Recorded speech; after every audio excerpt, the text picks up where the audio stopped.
माझे नाव समृद्धी सुदर्शन गोसावी. माझ्या टीचरचे नाव राधिका शिखंडे मॅम.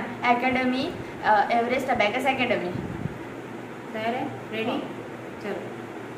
समजा तुला अबॅकस आणि अबॅकसचा तुला व्यावहारिक ज्ञान आणि शालेय जीवनात तुला याचा काही उपयोग होत आहे का? हो.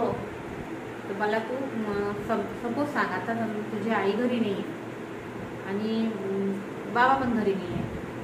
हां, आई तुझी येणार आहे, तिकडं येईपर्यंत तुला किचनमधलं तुला भाजीपाला आणायचा आहे, बाजारात जायचं आहे, तुला आईने सांगितलं तर भाजीपाला घेऊन येशील आम्ही येईपर्यंत. तर तू समजा आणायला गेली तर तुला आणायचं आहे आईने सांगितल्याप्रमाणे 10 रुपयाचं पाला, 10 रुपयाचं सांबार. त्यानंतर आपल्याला वांगी आहे 40 रुपये किलो, त्यातले 4-10 किलो. आणि टमाटे आणायचे आहे, ते आहेत 50 रुपये किलो, आपल्याला 4-10 किलो. ओके. त्यानंतर आपल्याला बटाटे आणायचे आहेत, ते आहेत 40 रुपये, त्यातले अर्धा किलो आणायचे. ओके. तर किती झाले? 85. ओके.